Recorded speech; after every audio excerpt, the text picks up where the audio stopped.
ఆప్షనల్గా కింద యంత్రాలు కూడా ఉంటాయి. పంచయంత్ర సూత్రం ఉంటుంది, శ్యామల యంత్రం ఉంటుంది, శ్యామల లాకెట్ కూడా ఉంటుంది. ఇవన్నీ తీసుకోవాలా అనేది సందేహం. చాలామంది అడిగారు. అన్నీ తీసుకోవాలని ఏమి ఇంపార్టెంట్ కాదు, ఏమి తీసుకోకపోవడం కూడా ఇంపార్టెంట్ కాదు, రెండు సమానమే.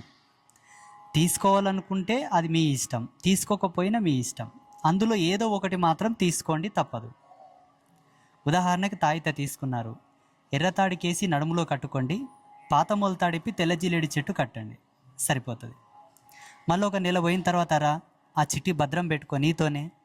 అందులో నువ్వు ఒక వస్తువు తీసుకున్నావు, ఇంకా 2 మిగిలిపోయినాయి అనుకుందాం, 3 మిగిలిపోయినాయి అనుకుందాం. నెలకో 2 నెలలకో 3 నెలలకో మళ్ళీ రా, అందులో ఇంకొక వస్తువు మళ్ళీ నువ్వు తప్పకుండా తీసుకో.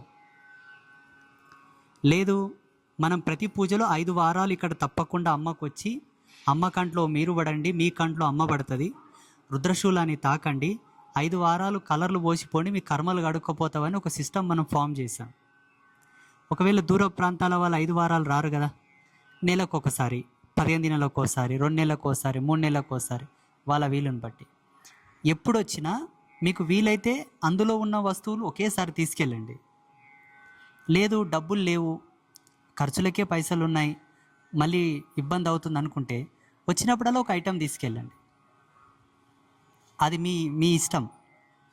తీసుకుంటారా తీసుకోరా అది మీ ఇష్టం, మాకు సంబంధించింది కాదు. 3వ అంశం ఏంటి, చాలామంది అడిగింది, తప్పకుండా అన్నీ ధరించాలా? తాయిత్తు ఆడవాళ్ళైతే మంగళసూత్రానికి ఎడమ చేయి వాటంగా కట్టుకుంటారు, మగవాళ్ళైతే నడుము కట్టుకుంటారు, మెల్లో లాకెట్ వేసుకుంటారు, ఎడమకాలికి పగడంతాడు కట్టుకుంటారు, వేలికి పంచాక్షర ఉంగరాలు చెప్తాం, అమ్మవారి యొక్క రాగి కంకణాలు, వెండి కంకణాలు, కంచు కంకణాలు చెప్పాం.